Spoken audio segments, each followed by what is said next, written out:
Thanks, worship team.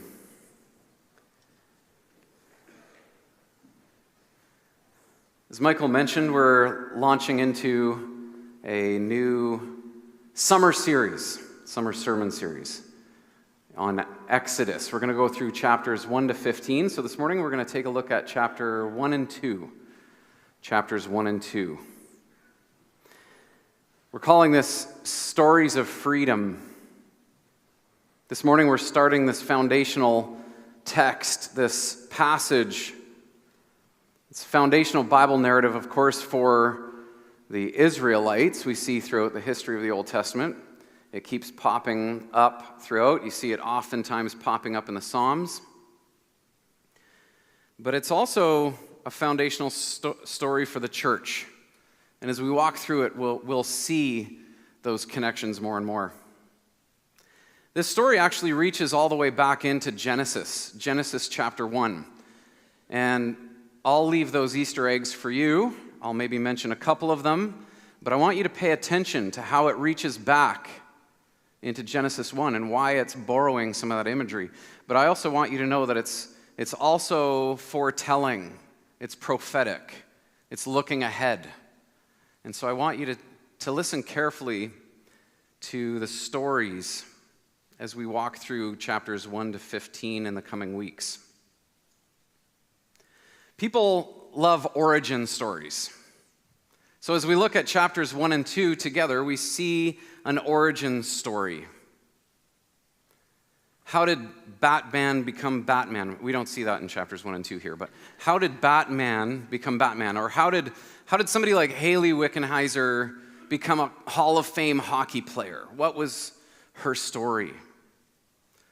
James Whitbrook, from writing in the magazine Gizmodo, suggests that origin stories are incredibly popular and even powerful for us because we tap into our innate psychological need for meaning, for mystery, for connection. We are meaning-making creatures as humans. And so we want to know why. How did this person get there? How did they overcome trauma or challenge or chance even to achieve this kind of greatness that we see? I'm a big tennis fan. I know we have maybe one or two tennis fans here, but there's a Netflix series on Rafa Nadal. And if you don't know that name, that's fine. He is one of the greatest tennis players. And if you know tennis, we can argue about that later. But it's a great story of how he overcame this genetic problem in his ankle, and he basically played his whole career feeling like his foot was broken. Can you imagine getting to the top level of your sport, and every second of every match, you have that type of pain in your ankle? This is the type of story we love. We want to make meaning out of it. He overcame. So at first glance, Exodus chapters 1 and 2 is Moses' origin story. We meet him as a baby in a basket. We watch him grow up in Pharaoh's palace. We see him fail and flee to the desert in Midian. But that's not really the story that the author wants us to focus on. This story is actually about God. And so I want you to see that this morning. It's a story about a God who seems absent but isn't. A God who appears silent but is listening. A God who looks inactive but is quietly preparing a rescue long before anyone even knows it. And so by the end of chapter 2, we discover that while everyone thought God was missing from the story, God shows up right at the end of chapter 2. And so we're going to walk through this like episodes. And so maybe halfway through, if you've ever been watching, a serial show on Netflix and it pops up this thing like, "Are you still watching?" I wouldn't know that. Actually, the only reason I know that is because I fell asleep one time and, it was just playing. And so halfway through, after point 2, we might just have to do a "Are you still watching?" So episode 1. Episode 1 is called Dark Days and Divine Silence. from chapter 1, verses 1 to 14. God seems absent. So the story is Jacob's family ends up in Egypt. Generations, this is because of Joseph, the Joseph story. If you don't know that story, it's a great story. You should probably read it. So the Joseph story. If you want to follow along loosely, I'm not going to read the exact story. I'm just going to tell it. But if you want to follow along in your Bible, Exodus 1 and 2, in the Bible in the seat in front of you, underneath, that I think is page 47, so early on.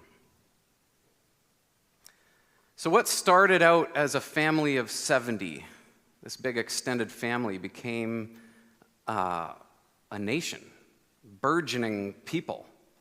God has kept his promise to Abraham. They were fruitful, they multiplied, they filled the land, and then everything changed. Joseph died. The Egyptian leaders who knew Joseph disappeared. And a new Pharaoh came to power. He didn't know Joseph. He didn't care about his story. And this new Pharaoh, he didn't see the Hebrews as neighbors. He saw them as a threat. He thought, man, if these Hebrews keep multiplying like this, they might take over one day. And so he thought, I need to suppress their growth. So he forced them into slave labor. And the Hebrews were forced into this kind of hard labor. Day after day, they built a couple major cities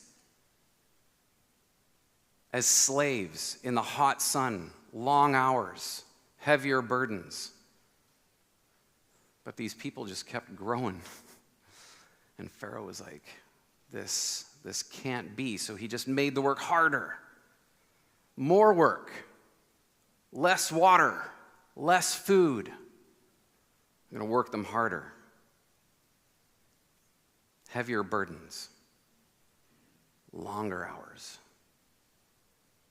less hope. This was the plan. And here's what I find quite fascinating. All the way through this section and even further, God's not even mentioned. Doesn't come up. There's no miracles. There's no rescue. There's no voice from heaven.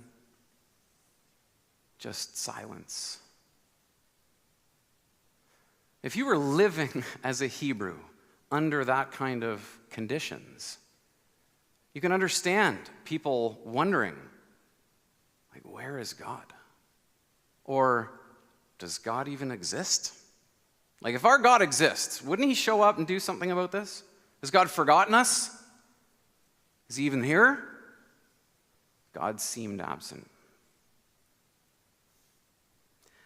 An older gentleman thought his wife might be hard of hearing. And this is a little sensitive, you understand. You don't want to necessarily just come out and say it. So he visited his doctor and got some tips. And the doctor said, well, why don't you ask, 10 feet away or something, ask a question, see if she responds. If she doesn't, then move like 5 feet closer, and so on. He thought, great. Saturday morning, house is quiet.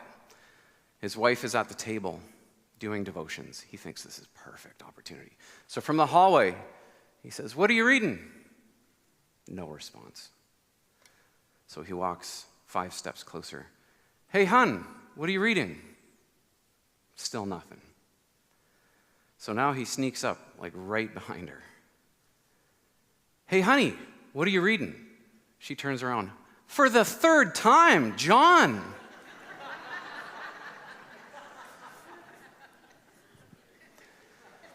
It's a funny story. It's a funny story. But to be honest with you, when we find ourselves in a place where we're asking God questions and there's no response, it doesn't feel that funny. It feels like God's deaf, honestly.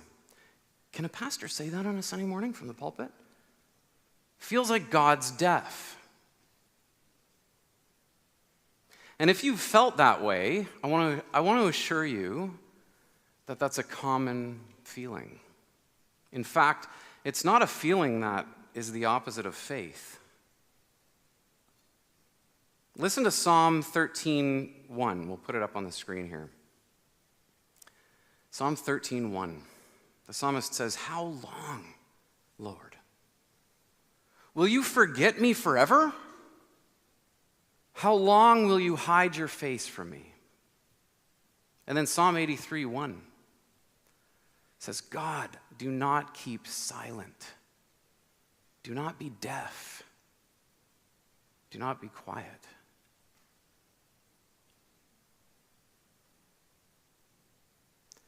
I want you to say, I want you to understand this morning that if you have felt that way, you're in good company. You're in good company. But Exodus chapters 1 and 2 wants God's people to reconsider their perspective. Maybe God's not deaf. Maybe there really is a God who hears. Maybe we need to shift our perspective. I think sometimes as Christians, we want to live at the end of the story because we know the end of the story. We want to are you the type of person who reads books? Shame on you. You go to the last chapter and then you read the last chapter and then you go back and read the whole book.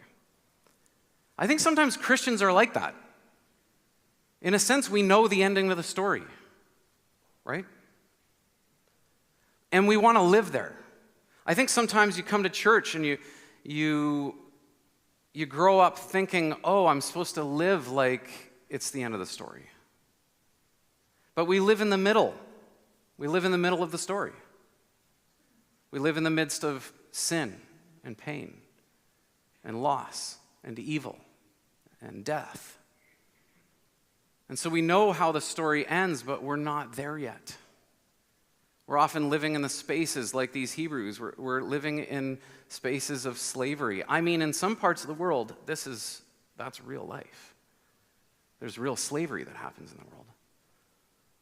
For us in North America, it's maybe a little bit more metaphorical, but we still live in certain types of slavery. We live in slavery to addiction. We still live in slavery to loss in some ways. We just can't break free from the effects of death. Spaces of lament, spaces of crying out, and spaces where it seems like God's deaf. And that's why these stories are powerful. Because it's not just Moses' origin story, and it's not just, although certainly it is God's story, it's written because it's also all of our story too. We're supposed to see ourselves in the story. But as Christians, let's not just skip to the last chapter and pretend we don't live in the middle. The ending certainly is our certainty, but it's not our current experience. And so we are a people who cry out. We're a people who lament. We're still a people who ask, "How long, O Lord?"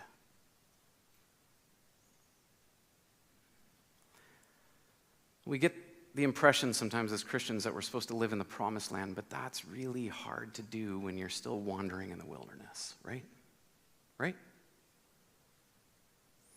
So I just want to say, if you have felt like Cornerstone is a place where you need to live like you're in the promised land,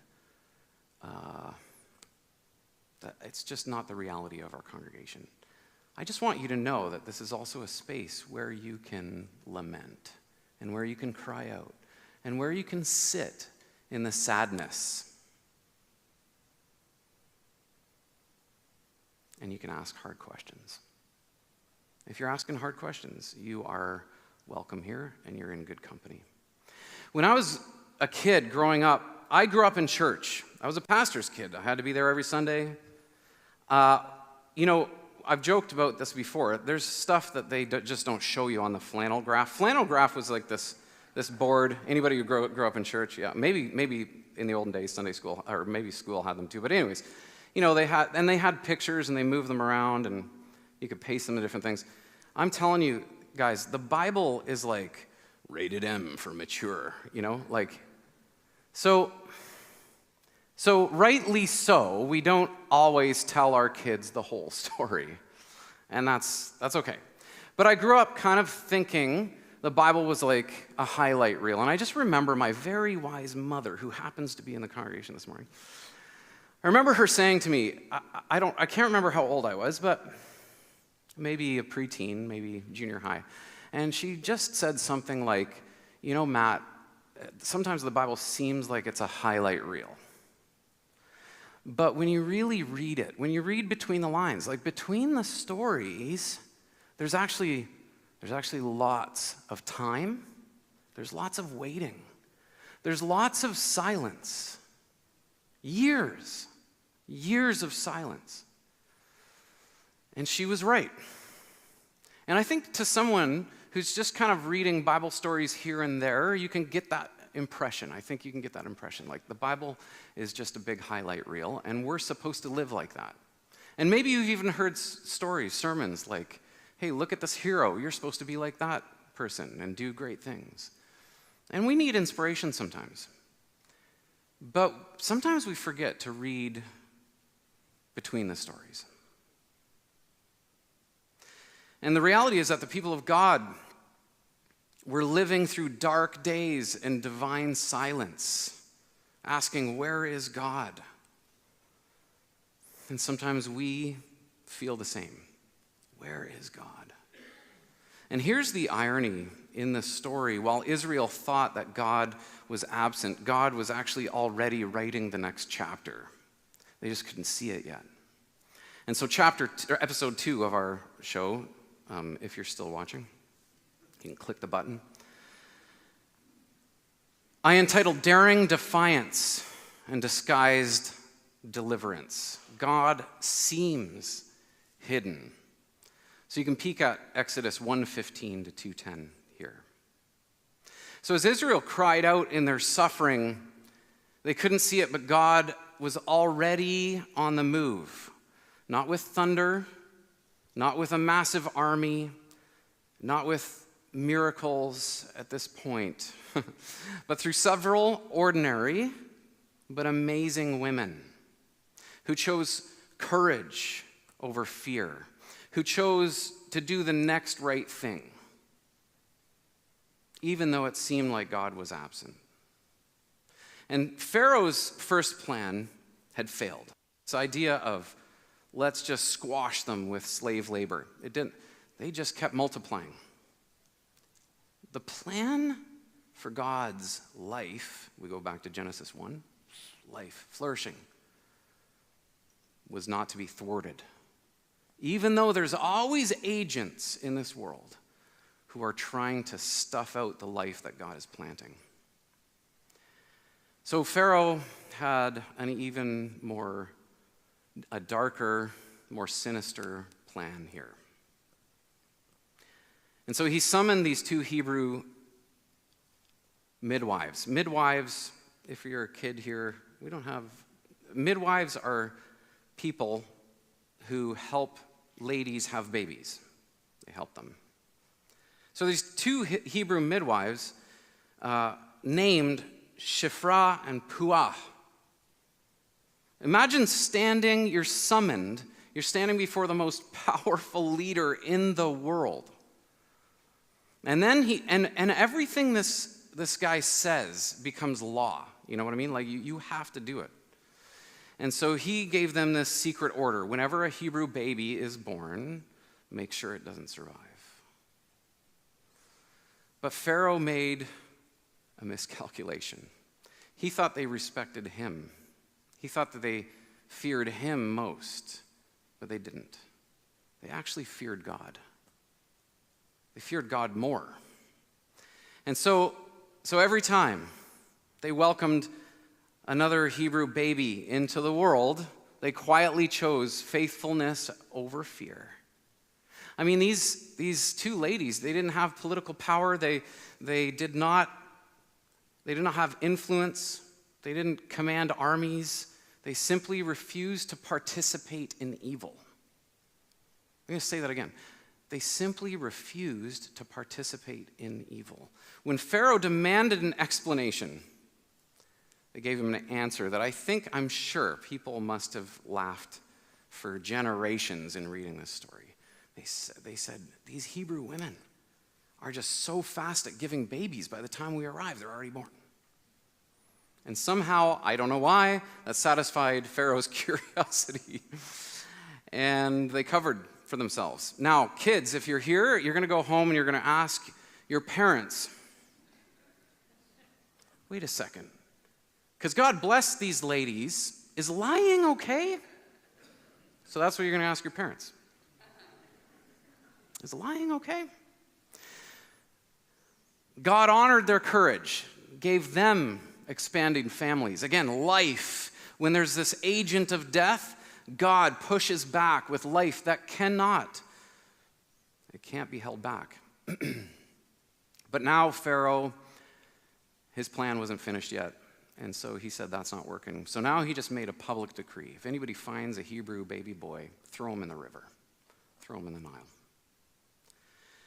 Then another ordinary but amazing woman comes onto the scene.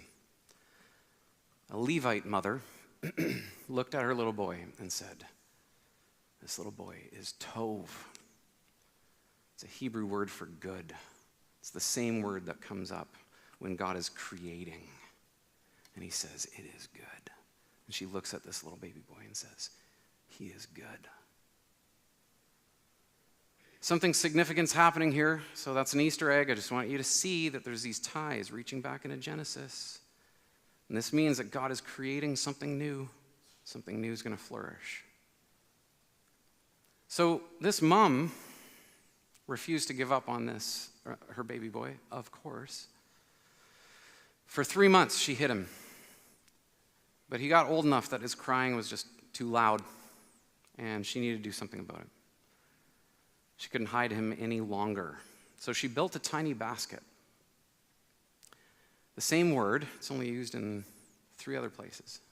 Same word used for Noah's Ark. She created a little basket, covered it in pitch, made it waterproof, put her precious little son into it, and placed it in the reeds of the Nile River. Can you imagine that moment, honestly? Mums, if you're a mom, can you imagine that moment? Like any mother would have the impulse to just squeeze tighter, right? Like, no way, I'm hanging on to this baby. But she puts him in the very river that's supposed to be his demise, and it becomes his salvation. This water is supposed to be a grave. It becomes a resurrection. And in time, of course, this little boy's rescue would become the rescue of her people. She had no idea. She just did the next right thing. She was doing the best she knew how. Then another ordinary but amazing young lady, her daughter, I probably couldn't help but just follow and watch. So she's watching over this little ark that's in the reeds.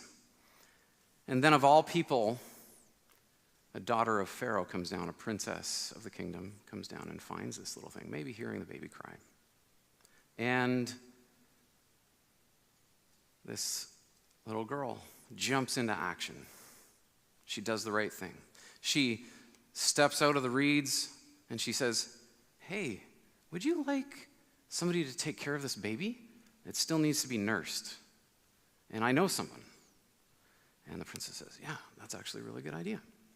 So I'm sure she ran as fast as her little legs could carry her back to her mother and said, you'll never guess what happened. And she needs somebody to nurse the baby. And irony of ironies, this princess pays the mom now to nurse this little baby. Years later, Pharaoh adopted him, and we can only guess that because of those years, this little boy would have been brought up with a knowledge of God, a knowledge of his God. The royal palace which decreed his destruction, would become a place where he would thrive and grow and learn. He was raised there. And we can see what's happening. We're led into the story, but you can imagine the Hebrews at the time, even these women who were stepping out in courage, didn't know what was going on. And yet they did. They just stepped out in courage. God was just quietly moving the pieces into place. So 2 courageous midwives, 1 faithful mother, 1 concerned and watchful sister, and then a compassionate princess. None of them knew the story. They didn't know what was going on. They simply did the next right thing. Pamela Reeve, a quote from the theologian Pamela Reeve. She said, "Faith is doing the right thing regardless of the consequences, knowing God will turn the ultimate effect to good." One of the great lies we believe is that if God is not working dramatically, he isn't working at all. But Exodus 1 and 2 wants us to see a different message. Most of us won't be called to part a Red Sea, that's for sure. Most of us actually won't do great things. There might be great things according to how the world would define it. A couple of you might. We don't know.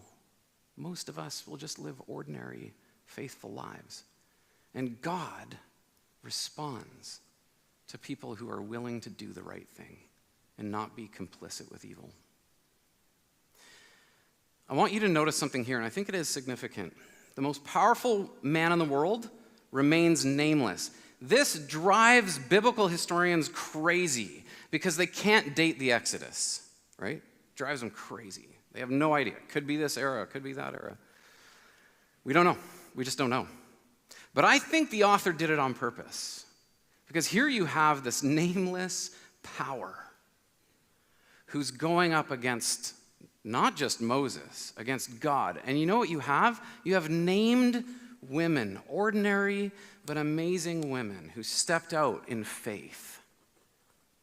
Shiphrah and Puah. Jochebed and Miriam, we find out their names just a few chapters later. We'll get to that. We have these named women in a society, in a patriarchal society. I think it's significant.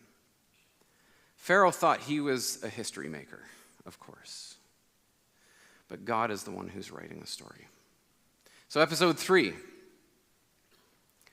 Episode 3. I'm calling desert development. God is preparing. God's preparing. So years passed. This baby that was picked up out of the Nile is now a grown human being. It's like you parents. Mostly I think moms do this. They look, if they have a son and all of a sudden their son becomes a grown man, they're like, one day they're like, "Oh my goodness, you're a grown man, you're shaving." And this is kind of what happens in the story. All of a sudden it's like, whoa, Moses is a grown man. Probably, maybe he's not shaving. I mean, the movies show him with a long beard, but how do we know? So here's this guy. He grew up in the palace, Pharaoh's palace, privilege. He's learning the best education, kind of everything anybody would want. But he never forgot who he really was. And so one day, he's doing his round, I don't know, he's out for a walk, and he sees a slave owner or a manager beating a Hebrew. And there's something inside Moses snaps. And I don't know if he looks left and right, but he's like gonna be a hero in the moment and save this guy. And it turns sour, and his intervention becomes a murder. And obviously he knows this is not good. An Egyptian prince murdering an Egyptian because he was beating a Hebrew. It's not gonna look good. So he knows he's on the run. So he's starting to gather things together. He's packing his bags, and he's out grabbing something else from the market. And he sees 2 Hebrews fighting, and he's like, "Guys, what are you doing? Why are you fighting each other?" And the one turns to him and says, who made you leader over us? Again, it's kind of foreshadowing. You gotta understand storytelling, right? Like, who made you leader over us? Who put you in charge? Are you the boss of me? In that moment, Moses realized his secret was out and he had to get out of there. And so he fled. Moses had to go on the run. And everything he had known kind of disappeared overnight. And I can only imagine, like, this was a significant failure for him. And now he's running to escape into the wilderness, and he goes as far as Midian.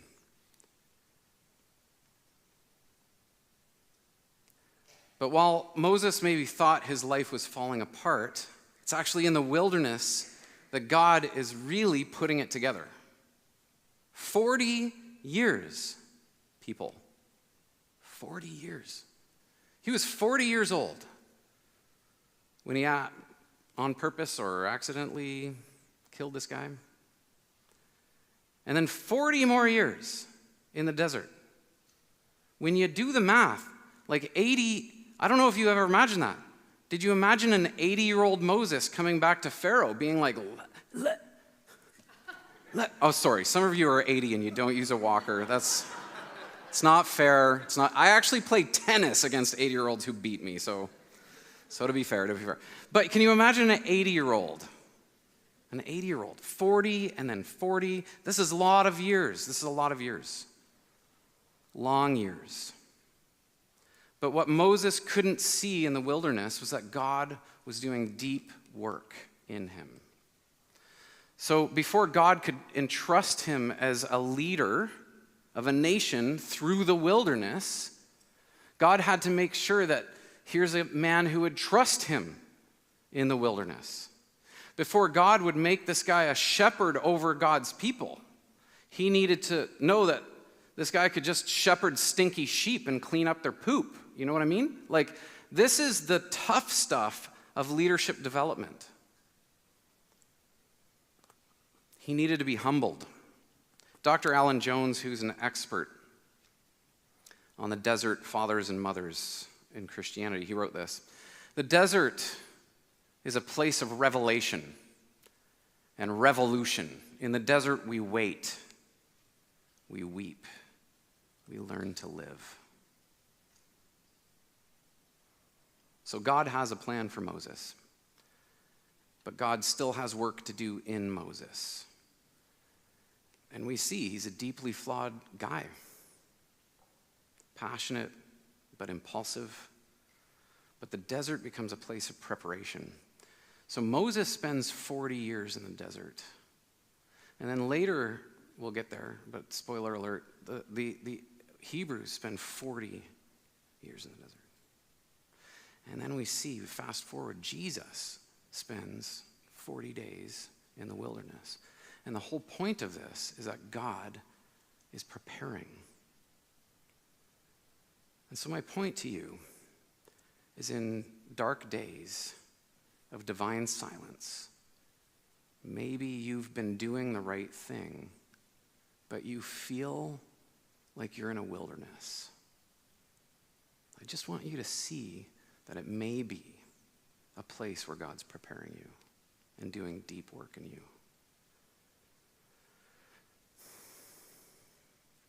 Episode 4. So while Moses is tending sheep in the wilderness, chapter 2, 23 to 25, just this little section at the end, Israel's still making bricks. They're still crying out under the crushing load of unjust slavery. And then this Pharaoh dies. And perhaps some of them wondered, that's all we need. We need a new Pharaoh. It's going to change everything. And you know what? It changes nothing. It changes nothing. They are still in slavery.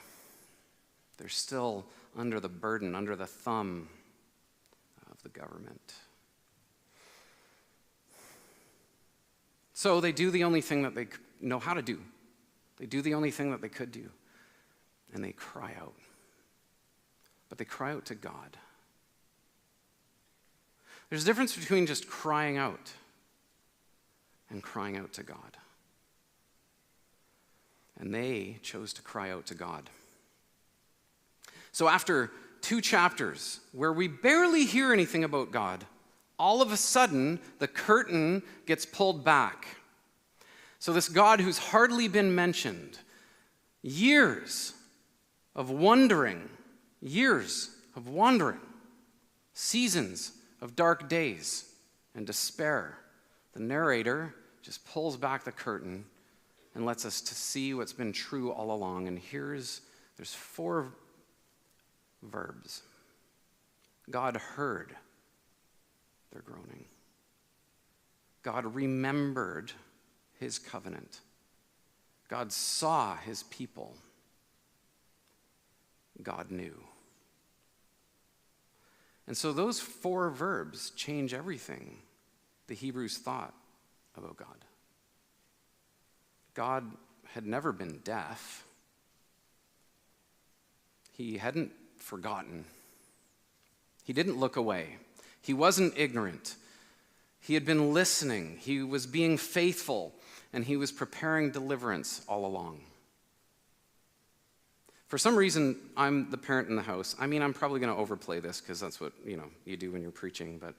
But I'm the one who sleeps the lightest. Like, Christina is like Sleeping Beauty at night. And like, it takes a miracle to wake her up. And so I'm like, every little creak, I'm awake, like, oh, what's going on? And so when the kids were really little and they would call out, like, I was usually the one to get out of bed. It's fine. I can do that. So here's the thing, though. Like, I would be getting out of bed, but I wouldn't want to respond really loud. I didn't want to wake anybody else up. But, like, it's taking me a bit, and I'm, like, stumbling through the darkness. And sure enough, one of the children, the same one who cried out, would call out even louder, because they're kind of desperate at this point. What they didn't know was my feet were already on the floor. I was already on the way. But I'm sure in their mind, they just had a terrible nightmare. They're stuck frozen in their bed because they don't know, what monster is going to eat them. And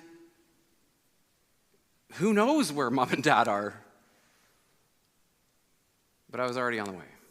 Now, as an analogy, our human analogies are always terrible for God. But when we're terrified, we don't hear a response. We can think that no one heard us. But again, what Exodus is saying here in chapters 1 and 2, before the Hebrews even knew it, God's feet were on the floor. He was already on the move. So here's the thing. Maybe you're in episode 1, and you feel like it's dark days, and God is silent. Maybe you're in episode 2, you're doing your best to be faithful, to do the next right thing. But you're not quite sure what God is up to. He kind of seems invisible. Or maybe you're in episode 3. Maybe you've done the first 2 things. You're being faithful, and now you're like in a wilderness, and you're thirsting, and you're crying out for God.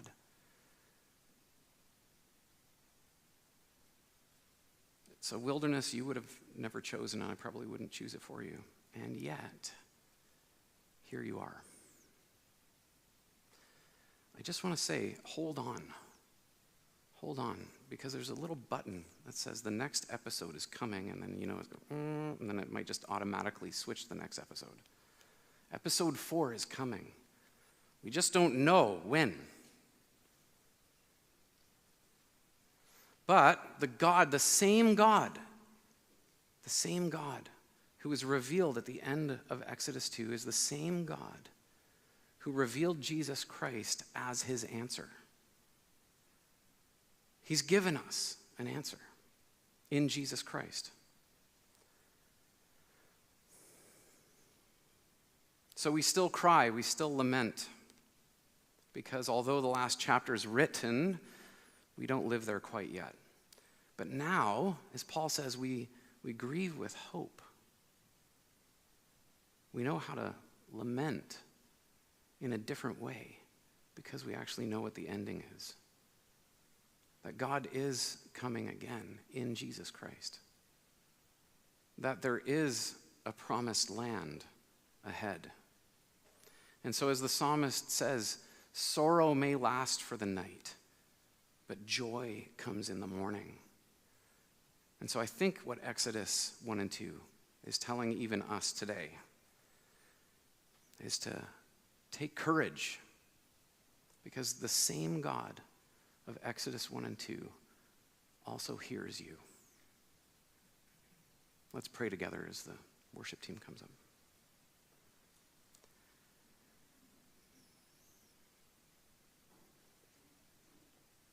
Father, we thank you for these stories that have captivated hearts for generations.